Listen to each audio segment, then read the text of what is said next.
Subscribe करें और bell दबाएं ताकि कोई खबर रह न जाए।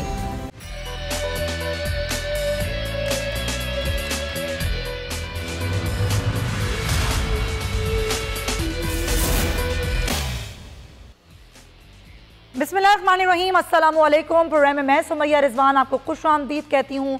नाजरीन, फुल ऑफ हैपनिंग दिन है आज का, और अगर हम सियासी सूरत हाल की बात करें तब उसमें भी हम देख रहे हैं कि तेज़ी से तब्दीलियाँ सामने आ रही हैं। वज़ीर आज़म शहबाज शरीफ ने इंकशाफ किया है कि वो मौजूदा असम्बली की मुद्दत ख़त्म होने से 3 रोज़ कबल यानी कि 9 अगस्त को ही कौमी असम्बली को तहलील कर देंगे। अगर कौमी असम्बली अपनी मुद्दत की तकमील से कबल तहलील हो गई तो उसका मतलब ये है कि आम इंतखाबात उसकी तहरील के 90 रोज़ के अंदर अंदर होने होंगे, क्योंकि आइन के मुताबिक असम्बली कबल अज़ वक्त तहलील होने की सूरत में मुद्दत 60 रोज़ से बढ़कर 90 रोज़ तक हो जाती है। अब बस इस दौरानिया के लिए निगरान वज़ीर आज़म के नाम का ऐलान ही होना बाकी रह गया है। अब ज़रा ये कहते हैं कि PDM और इत्तेहादी जमातों ने वज़ीर आज़म को ही निगरान वज़ीर आज़म के नामों पर हतमी फैसले का इख्तियार दे दिया और ये कहा है कि आप जो भी नाम चुनेंगे हमें उस पर कोई एतराज़ नहीं। लेकिन सबके बावजूद अब तक कोई नाम फाइनल होकर सामने नहीं आ सका और ये खदशात हैं कि इलेक्शन शायद वक्त पर ना हो और निगरान सेटअप जो है वो लंबा चले। इसकी वजह सबसे बड़ी मरदमशुमारी का तनाज़ा है और मरदमशुमारी 2023 के नताइज की मंजूरी के लिए जो CCI का इजलास है वो कल 5 अगस्त को तलब किया गया है। अब ज़्यादातर जो सूबे हैं वो 2023 की डिजिटल मरदमशुमारी से मुतमईन नहीं हैं। कुछ सियासी जमातें हैं बशमूल MQM और जमात इस्लामी, उनका तो ये मुतालबा भी है कि पहले दुरुस्त मरदमशुमारी हो और उसकी बुनियाद पर इलेक्शन हो। अब सवाल ये है कि अगर वज़ीर आज़म के कहने के मुताबिक कौंसिल इस मरदमशुमारी की मंजूरी देती है तो क्या इलेक्शन इल्तिवा का शिकार होंगे, और ये इल्तिवा कोई 1-2 महीनों का नहीं, क्या लंबा भी हो सकता है। इसी बात करेंगे इस्तेकाम पाकिस्तान पार्टी की है, क्योंकि ज़ाहिर एक नई पार्टी है, इन्होंने अपनी इलेक्शन कैंपेन किस तरह आगे चलानी है और इलेक्शन के वाले से इनकी क्या एक्सपेक्टेशंस हैं। महमूद मौलवी साहब मुझे ज्वाइन कर रहे हैं पाकिस्तान इस्तेकाम पार्टी से। बहुत शुक्रिया महमूद मौलवी साहब। क्या एक्सपेक्टेशंस हैं और क्या नज़र आ रहा है कि ये हुकूमत वाकई विलिंग है कि इलेक्शंस वक्त पर हों, या वाकई आपको भी लगता है ऐसा है कि इस साल नहीं बल्कि अगले होंगे इलेक्शंस? बिस्मिल्लाहिर्रहमानिर्रहीम। देखिए, मैंने तो अपने कई TV शोज़ पे कहा है कि मुझे इस साल इलेक्शन नज़र नहीं आ रहे, और अब जब देखें मरदमशुमारी का जो इशू आ गया है जिसके ऊपर मैं, क्योंकि सिंध की और कराची की बात करूँगा, मैं इधर बैठा हुआ हूँ। देखें, MQM के तहफ़्फ़ुज़ात हैं, जमात इस्लामी के तहफ़्फ़ुज़ात हैं और बिल्कुल जायज़ तहफ़्फ़ुज़ात हैं कि इलेक्शंस हो रहे हैं नहीं हो रहे हैं। जी महमूद मौलवी साहब प्लीज़ कंटिन्यू कीजिएगा। देखिए, मैंने पहले कहा कि मुझे भी तहफ़्फ़ुज़ात है, MQM को तहफ़्फ़ुज़ात है, जमात इस्लामी को है, और जायज़ है कि देखिए जब तक ये मरदमशुमारी क्लियर नहीं हो जाए, इलेक्शन कराना जो है ये उन लोगों के साथ ज़्यादती है कि जिनके वोट हैं और वो वोट नहीं दे सके। तो इस चीज़ को मद्देनजर रखते हुए अगर 2-4 माह इलेक्शन आगे पीछे हो जाते हैं और एक शफाफ इलेक्शन होते हैं तो मेरा ख्याल से सबको कबूल होगा, क्योंकि सभी चाहते हैं कि एक साफ और शफाफ इलेक्शंस हों और जो जीत के आए और वो जो है हुकूमत करें। देखिए, पास्ट में देखिए हमें देखना पड़ेगा कि हमारे मुल्क की तारीख जब हमेशा से हमारे यहाँ साफ और शफाफ इलेक्शंस होते रहे, लेकिन हारने वाला कभी तस्लीम नहीं करता।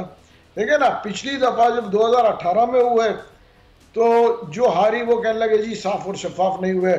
उससे पहले हिस्ट्री देखा जाए तो एक ये बड़ी बदकिस्मती है कि ये जब भी इलेक्शंस होते हैं लोग तनकीद तो करते रहेंगे और ये मतलब एक नॉर्म बन गया। मौलवी साहब, आप खुद इतने सीनियर सियासतदान हैं, तारीख में हमने हर इलेक्शंस मुतनाज़िर है, तो ये कैसे मुमकिन है कि हम ये जवाब रखें कि जी मरदमशुमारी अगर ठीक होगी तो इलेक्शंस के रिजल्ट्स भी सब मानेंगे, वो हारने वाला भी मानेगा और जीतने वाला ही मानेगा, क्योंकि हमारे मुल्क में इलेक्शंस की साइंस डिफरेंट है।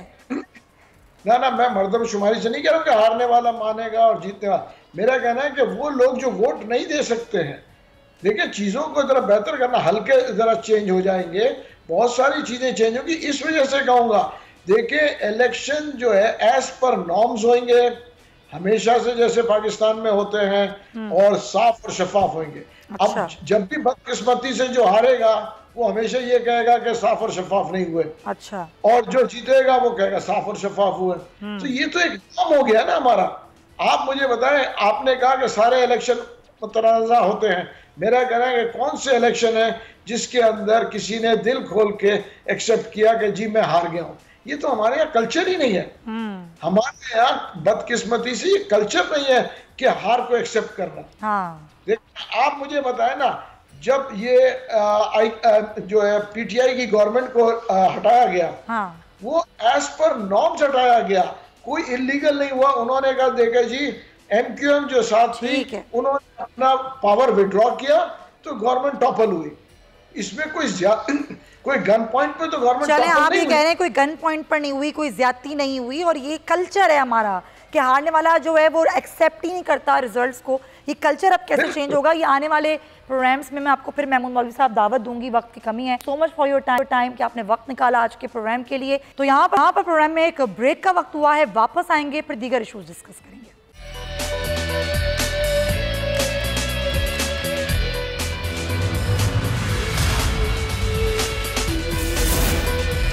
Welcome back to the show नाज़रीन। बात करेंगे जो मुआशी मुल्क की सूरत हाल है उसकी। तो जुलाई 2023 में IMF ने पाकिस्तान की मुआशी कारकर्दगी से मुतालिक एक रिपोर्ट जारी की थी, जिसमें साल 2024 में पाकिस्तान की मईशत में नुमाया बेहतरी और महंगाई में कमी की पेशगोई की गई थी।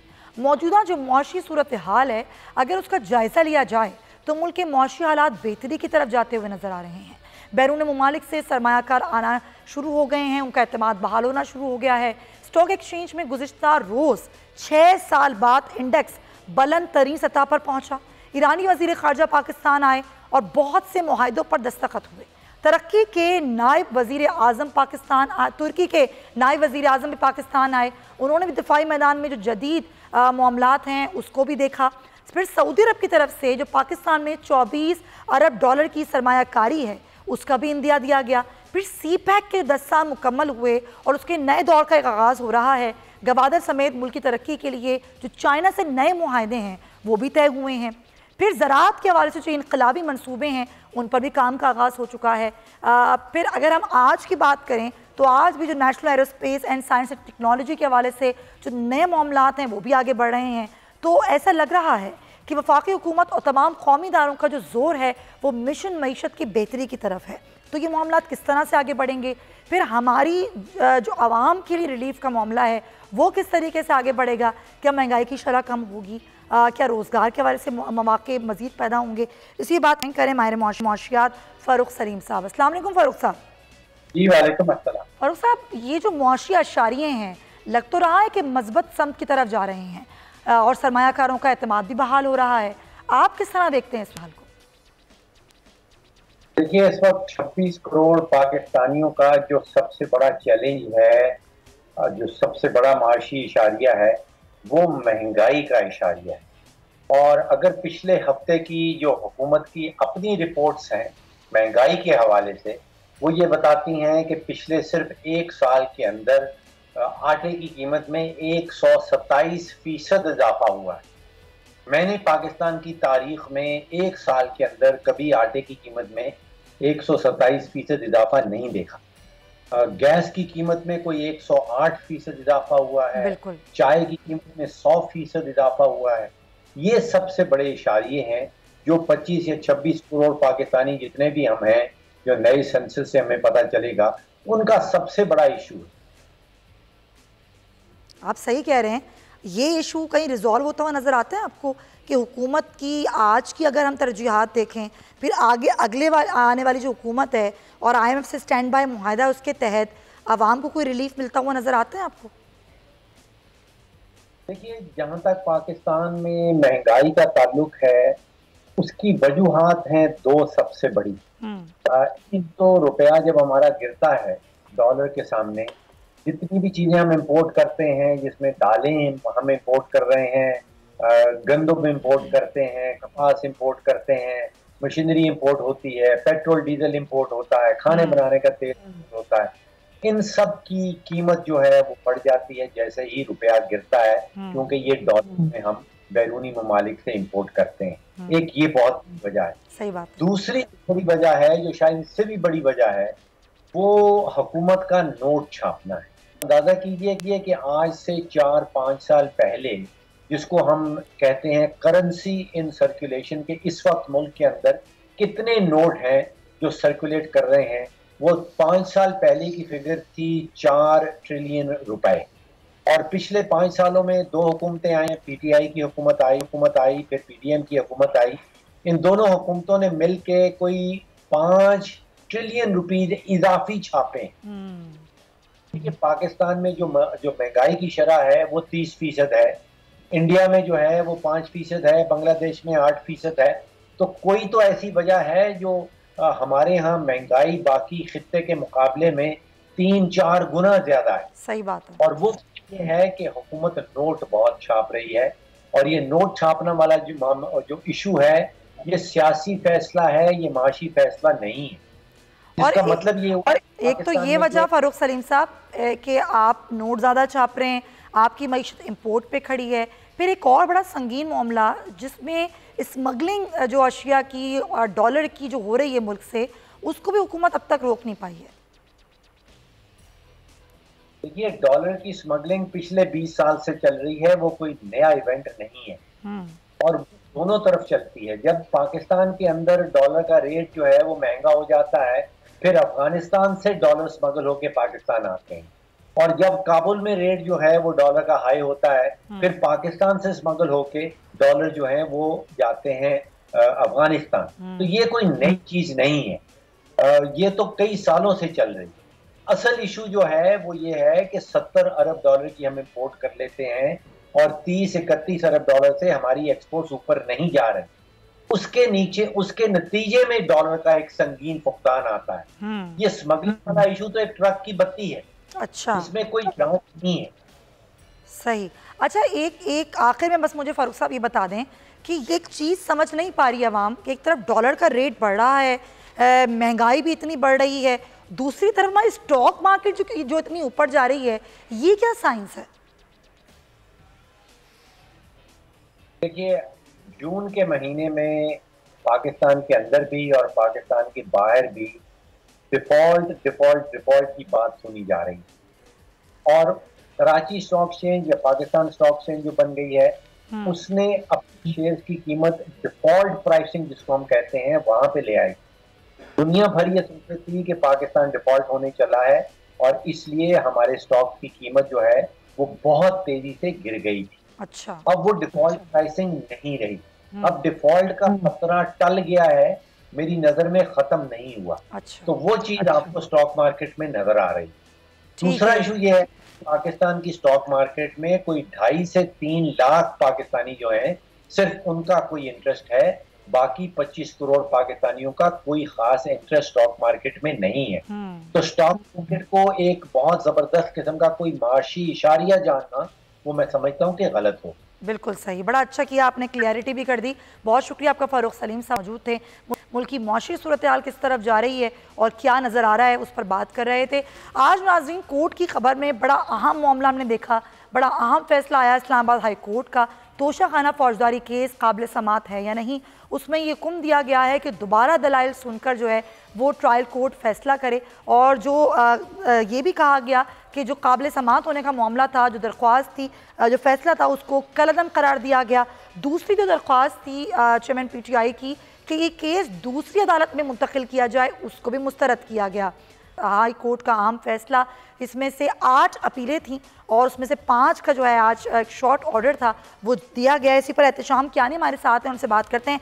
एहतशाम, ज़रा बताइएगा हमारे नाज़रीन को तफसील के साथ कि 5 दरख्वास्तों पर ये फैसला सुनाया गया। एक तो ये काबिल समात है या नहीं तोशाखाना, इस पर ही कहा गया कि असर 9 समात हो और फिर फैसला किया जाए, और दूसरा जो मुंतकिल करने का मामला तो अदालत में, उसको भी मुस्तरद किया गया। और क्या क्या मामला रहा आज? देखिए, मरकज़ी अपील जो है वो चेयरमैन पीटीआई ये इस्तदा कर रहे थे कि ट्रायल कोर्ट ने जो तोशाखाना केस काबिल समात करार दिया वो फ़ैसला दुरुस्त नहीं है। पहली बार जब ट्रायल कोर्ट ने ये फ़ैसला दिया इस दरख्वास्त पर कि तोशाखाना केस काबिल समात है, तो उसके ख़िलाफ़ अपील दायर की गई उस अपील में 7 दिन का वक्त देते हुए इस्लामाबाद हाई कोर्ट ने केस रिमांड बैक किया।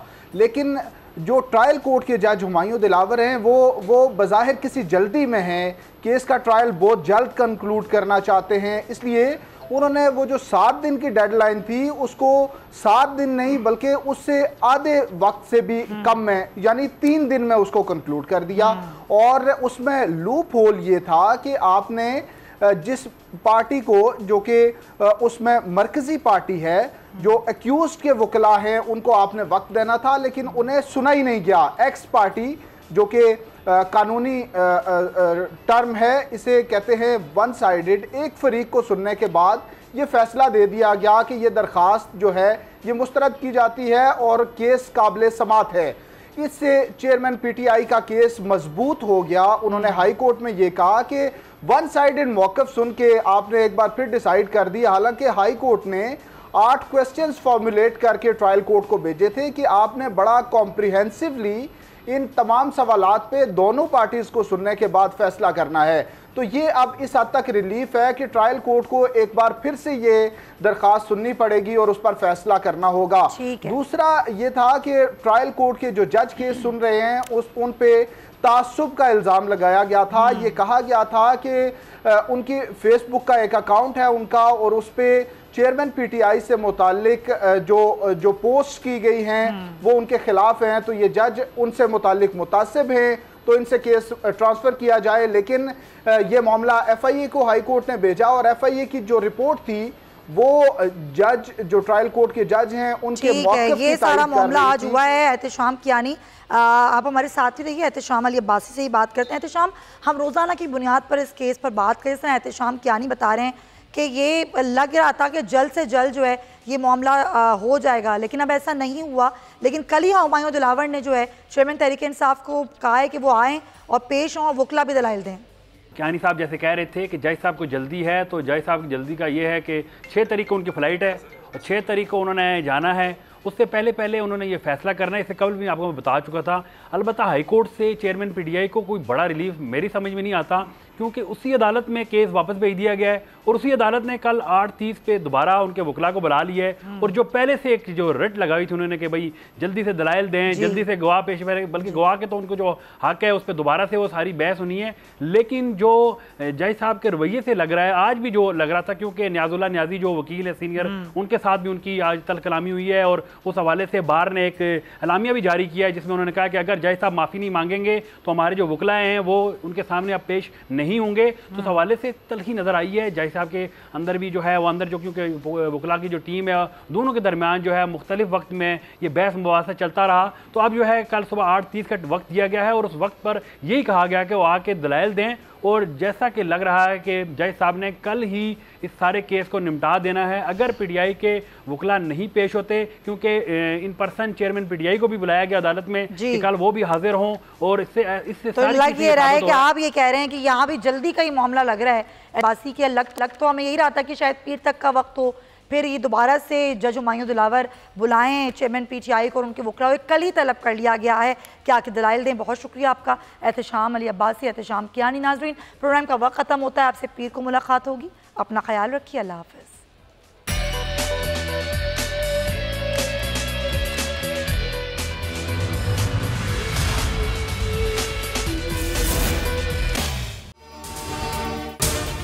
अगर आपको ये वीडियो पसंद आई है तो सब्सक्राइब करें और बेल आइकन पर क्लिक करें। डिजिटल लोन स्कैम, आवाम को कर्जों के जाल में फंसाकर लूटने वाले भेड़िए बेनकाब। बोल की काविशें बाराबर साबित हो गईं। ऑनलाइन कर्ज माफिया के गिर्द घेरा तंग हो गया है।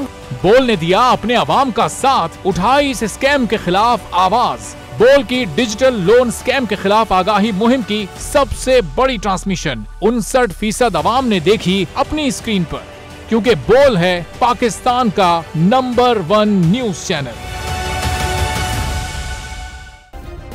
सब्सक्राइब करें और बेल दबाएं ताकि कोई खबर रह न जाए।